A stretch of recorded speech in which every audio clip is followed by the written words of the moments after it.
다 함께 찬송가 216장 찬양하겠습니다.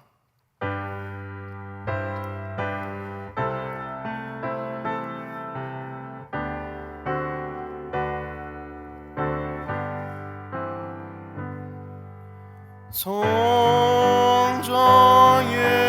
귀한 몸 날 위하여 버리신 그 사랑 고마워라.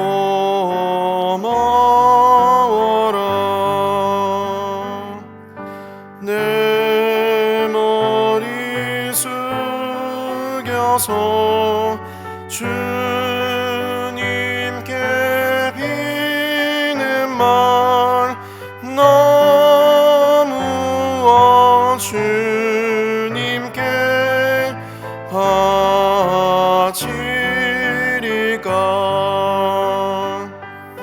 지금도 날 위해 간구하신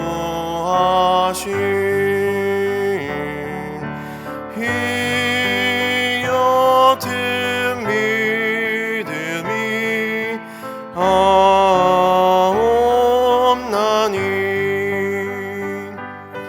주님의 참사랑 고맙고 놀라워 찬송과 기도를 쉬지 않네. 주님의 십자가 나도 지고 진실한 믿음과 마음으로 형제의 사랑과 친절한 위로를 네게 나 베풀게 하옵소서. 만 가지 은혜를 받았으니 내 평생 슬프나 즐거우나 이 몸을 온전히 주님께 바쳐서 주님만 위하여 늘 살겠네.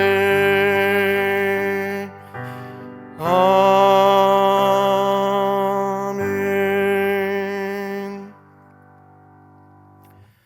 함께 합심해서 기도하겠습니다. 기도하실 때 목자와 목녀, 목부 하나님께서 세우신 귀한 사역자들을 하나님 지켜주시고 또한 목장 모임을 위하여서 하나님께서 은혜 달라고 그 모임이 활성화되고 정말 하나님 나라의 귀한 공동체가 될 수 있게 해달라고 위에서 기도해 주시면 좋겠습니다. 또한 우리 교회 5번째 목회 비전인 다음 세대의 믿음을 든든히 세우는 교회가 우리 울산시민교회가 되게 하여 주시옵소서라고 우리 다 같이 합심해서 기도하겠습니다. 아버지 하나님 감사합니다. 주님이여, 하나님께서 세우신 귀한 또한 공동체의 리더인 우리 목과 목자 목녀님 하나님께서 하나님 지켜주시고 아버지 하나님께서 가운데 축복해 주시기를 소원합니다. 아버지 하나님 누구보다 아버지 하나님 기도하며 성도들 바라보며 목양하는 귀한 분들 하나님 지켜주시고 아버지 하나님이여 참으로 이 목자 목녀 분들을 중심으로 아버지 하나님 세워주는 목자 모임이 더욱더 좀 활성화되게 하시며 하나님 주시는 은혜로 풍성한 귀한 공동체가 되게 하시며 그 가운데서 참된 교제가 이루어지고 참으로 하나님을 찬양하며 있게 하시고 삶의 간증거리들이 풍성해지며 그 안에서 하나님 나라 아버지 하나님 귀한 아버지 하나님 작은 교회가 세워지는 아버지 하나님 귀한 공차 될 수 있도록 주님께서 도와주시옵소서. 아버지 하나님여 정말 교회가 정말 다음 세대를 위하여 기도하며 아버지 하나님 쓰며 아버지 하나님여 정말 교회를 사랑하며 정말 하나님 은혜 가운데 잘 세워지는 교회가 될 수 있도록 도와주시옵소서. 다음 세대가 사는 아버지 하나님 다음 세대의 소망을 아버지 하나님 모든 세대에게 보여줄 수 있는 귀한 주님의 자녀들이 될 수 있게 하시며 주의 말씀으로 정말 예배로 잘 드릴 수 있도록 하나님께서 도와주시옵소서. 정말 은혜가 넘치는 아버지 우리 교회가 되게 해주시고 물성 심교를 하나님 귀하게 사용하여 주시옵소서. 아버지 하나님 정말 하나님께서 부르시는 우리 교회가 정말 믿음의 교회가 될 수 있도록 하나님 도와주시옵소서. 주님 감사합니다.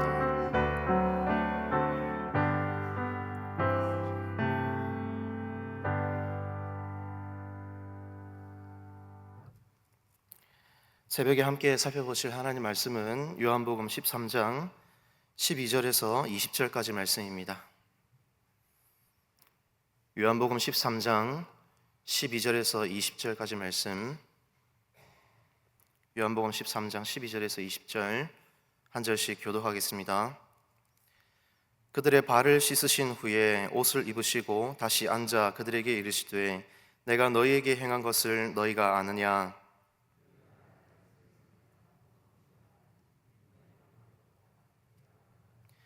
내가 주와 또는 선생이 되어 너희 발을 씻었으니 너희도 서로 발을 씻어주는 것이 옳으니라. 내가 너희에게 행한 것 같이 너희도 행하게 하려 하여 오늘 보내노라. 내가 진실로 진실로 너희에게 이르노니 종이 주인보다 크지 못하고 보냄을 받은 자가 보낸 자보다 크지 못하나니 너희가 이것을 알고 행하면 복이 있으리라. 내가 너희 모두를 가리켜 말하는 것이 아니니라. 나는 내가 택한 자들이 누구인지 알미라. 그러나 내 떡을 먹는 자가 내게 발꿈치를 들었다 한 성경을 응하게 하려는 것이라. 지금부터 일이 일어나기 전에 미리 너희에게 일러둠은 일이 일어날 때에 내가 그인 줄을 너희가 믿게 하려 함이로라. 같이 읽겠습니다. 내가 진실로 진실로 너희에게 이르노니 내가 보낸 자를 영접하는 자는 나를 영접하는 것이요 나를 영접하는 자는 나를 보내신 이를 영접하는 것이니라. 아멘.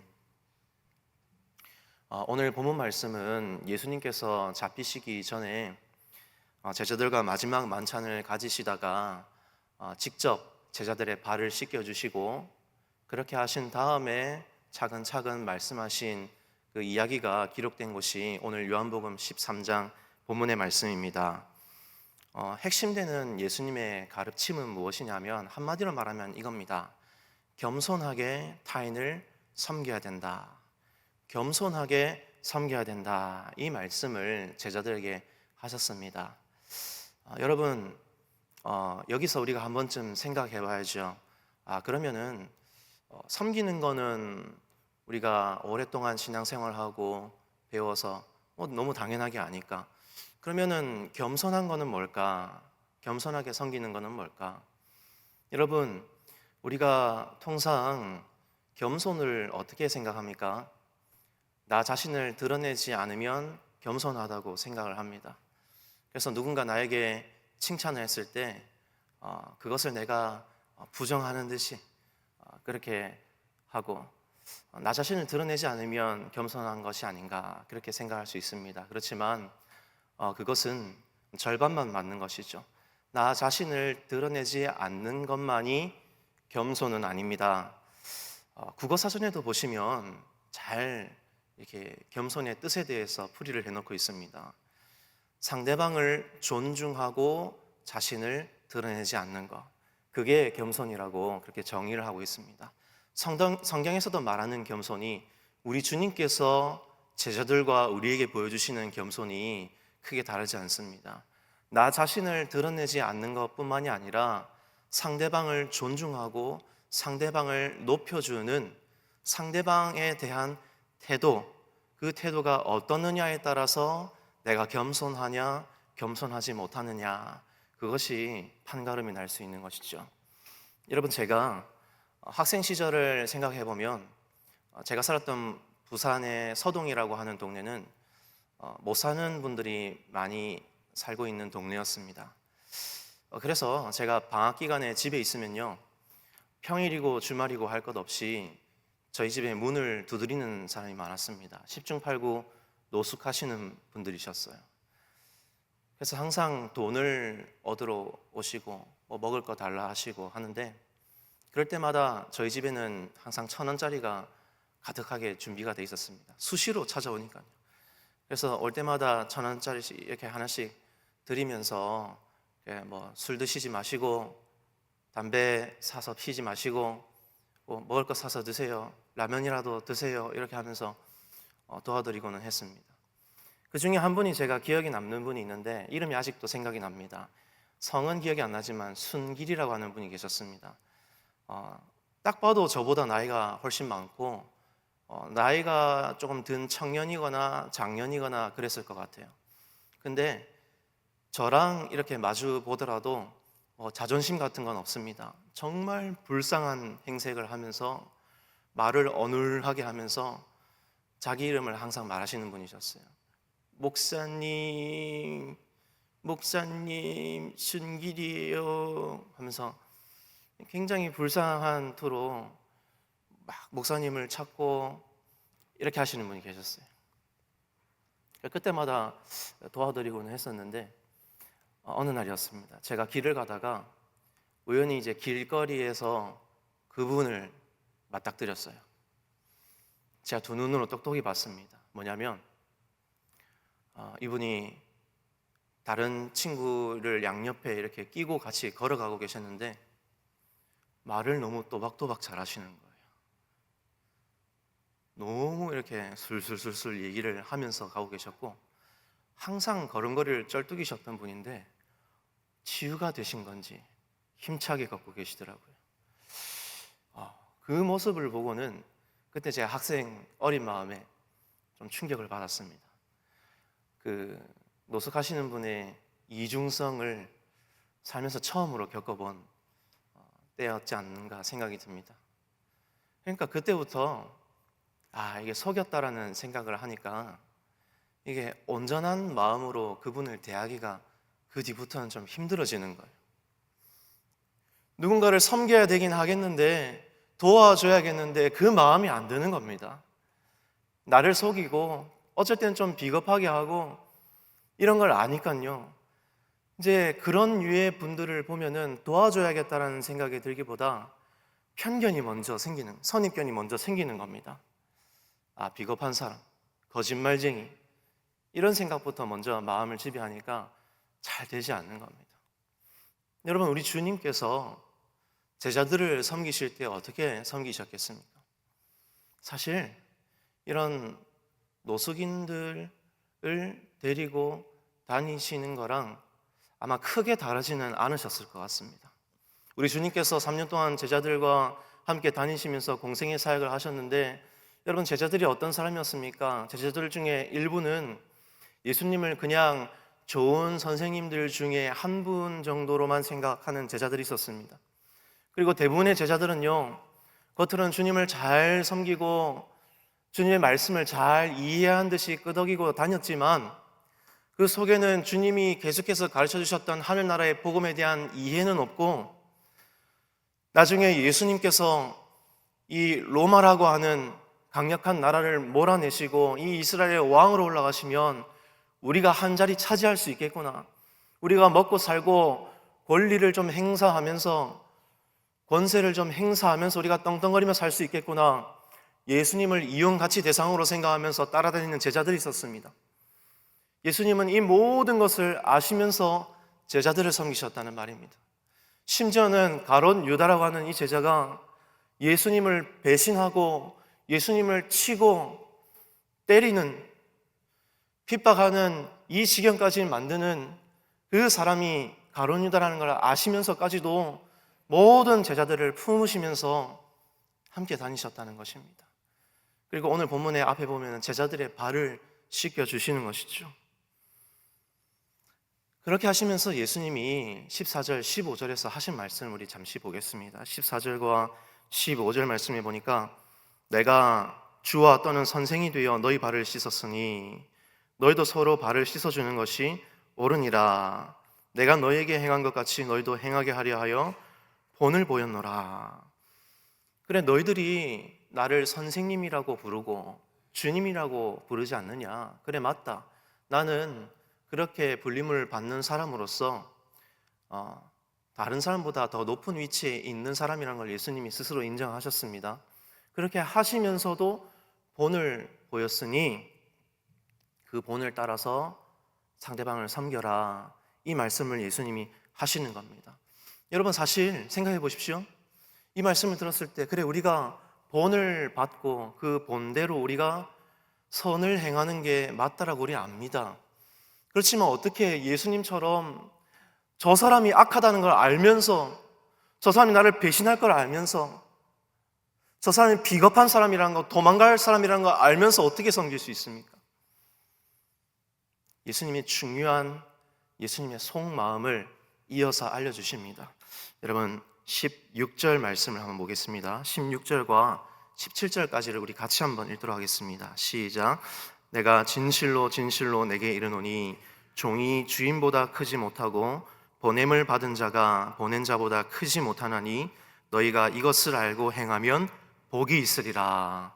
이게 굉장히 중요한 지점입니다. 여러분, 예수님께서 뭐라 말씀하셨냐면 종이 주인보다 크지 못하다. 너무 당연한 것 같은 이치이지 않습니까? 보냄을 받은 자가 보낸 자보다 크지 못하다, 이 말씀을 하시면서 이걸 알고 행하면, 이걸 알고 섬기면 복이 있다 그러셨습니다. 그래서 예수님께서 제자들에게 보여주신 본은 결국 무엇이냐? 그냥 섬긴 것이 아닙니다. 예수님은 어떤 마음가짐으로 섬기셨냐? 예수님도 권능을 가지신 신이시지만 하나님으로서의 예수님 자신을, 높으신 분 자기 자신을 의식하고 드러내신 것이 아니라요, 독생자를 이 땅 가운데 보내신 성부 하나님, 아버지 하나님을 생각하면서 제자들을 섬겼다는 말입니다. 신으로서의 능력 있는 자기 자신을 드러낸 것이 아니라 약한 사람으로서의 자신을 부각시키면서 하늘 아버지의 뜻을 받들어서 행하려고 하셨다는 것입니다. 변덕스러운 제자들을 보면은 그 섬김이 쉽지 않았겠죠. 그렇지만 철저히 예수님은 하늘을 바라보시면서 습관을 쫓아서 기도하시면서 아버지의 하나님의 뜻을 이루기 위하여 겸손하게 섬기셨다는 말입니다. 이 본을 따라서 너희도 서로 섬겨라, 사람들을 섬겨라, 이 말씀을 주셨다는 것입니다. 그렇게 해서 예수님이 제자들을 세상 가운데로 보내셨고, 제자들이 주님의 그 본을 따라서 섬겼을 때 초대교회의 교회의 지도자로 세워지고 사람들을 가르치고, 그렇게 하면서 교회가 뻗어나가는 것이지 않습니까? 사랑하는 성도 여러분, 오늘 우리가 이 말씀을 기억하기를 간절히 소원합니다. 우리가 어떻게 겸손하게 사람을 섬길 수 있겠습니까? 우리가 회사 생활을 할 때, 우리 삶터에서 직장에 생각해 본다면 말단 직원, 나보다 좀 직급이 낮은 사람을 어떻게 내가 섬길 수 있습니까? 그 사람의 어떤 자격이나 그 사람의 어떤 좋은 심성이나 혹은 약점이나 무엇이든지 그 사람 자체를 보는 것이 아닙니다. 그 사람을 보는 것이 아니라 나를 세상 가운데 파송하신 우리 주 예수님을 바라보며 섬겨야 될 줄로 믿으시기를 주의 이름으로 축복합니다. 우리가 주님을 철저히 바라보며 우리를 보내신 분을 생각하며 섬길 때에 우리가 섬길 수 없는 대상을 섬길 수 있을 줄로 믿습니다. 그래서 이 가운데는 목사님도 계시고 목녀님도 계시고 또 우리 교회에 귀한 사역자로 세워주신 분들이 많이 계신 줄로 압니다. 우리가 어떻게 모든 분들을 섬길 수 있을까요? 교인분들을 섬길 수 있을까요? 내가 열심히 섬기고 내가 10을 베풀었으면은 적어도 내가 생각하는 어느 정도 6, 7은 돌아와야 될 것 같은데 내 마음은 아는지 모르는지, 모임의 중요성에 대해서는 아는지 모르는지 너무나도 몰라주는 것 같고, 계속 내가 무언가를 부어주면 내 속의 거는 소진되는 것 같은 그런 느낌, 정말 힘들 때가 있지 않습니까? 내가 과연 사람들을 계속해서 섬길 수 있을까? 그럴 때마다 철저히 기도하시면서 우리가 사람을 바라보지 않고 우리를 보내시고 우리에게 사명을 주시는 복음이신 예수님을 우리가 기억하기를 간절히 소원합니다. 그렇게 할 때에 우리가 주님을 섬기는 것이고 곧 하늘 아버지를 우리가 섬기는 일이 되는 줄로 믿습니다. 여러분, 이제 말씀을 맺겠습니다. 다시 한번 겸손이 뭔지를 우리가 생각해 보면 예수님이 우리에게 보여주신 겸손입니다. 그 겸손이라고 하는 것은 자기 자신을 낮추는 것뿐만이 아니죠. 나 자신을 낮추는 것뿐만이 아니라 다른 사람을 섬기고 다른 사람을 세워주는, 타인을 존중하는 일까지 다 포함하는 것입니다. 지난주에 목사님께서 하신 말씀 우리가 한번 떠올려 본다면, 우리가 세상에서 우리의 입을 달콤하게 해주는 물만 찾아서 마실 것이 아니라 주님께서 우리에게 주시는 영생수를 마셔야 하지 않겠습니까? 바로 이 섬김에 우리가 행하는 이 선이 바로 우리가 마실 수 있는 영생수, 하나님 나라의 영생수 중에 하나인 줄로 믿습니다. 그래서 우리가 참된 이 하나님 나라를 세워가는 이 일들을 행할 때에 세상에서 우리가 경험하지 못한 참된 기쁨, 깊은 은혜가 그 가운데서 발견될 줄로 믿습니다. 그래서 오늘 이 말씀을 기억하셔서 믿음으로 또 실천하시고 또 하나님 나라를 신실하게 오늘도 세워가실 수 있는 저와 여러분 모두가 될 수 있기를 주님의 이름으로 축원드립니다. 기도하겠습니다. 사랑의 하나님 아버지, 새벽부터 은혜 주시니 참으로 감사합니다. 저희들에게 하나님의 뜻을 받들어 행할 수 있는 믿음의 담대함을 허락하여 주셔서 겸손하게 영혼들을 섬기며 하나님 나라의 의를 이룰 수 있도록 지혜와 능력과 힘을 더하여 주시옵소서. 드리는 모든 기도의 제목들 구하는 것마다 하나님께서 들어주시고 선하게 응답하여 주시옵소서. 성도들의 가정과 삶터를 지켜주시고 때를 따라도 오시는 살아계신 하나님을 경험케 하여 주시옵소서. 감사드리오며 이 모든 말씀 예수님의 이름으로 기도합니다. 아멘.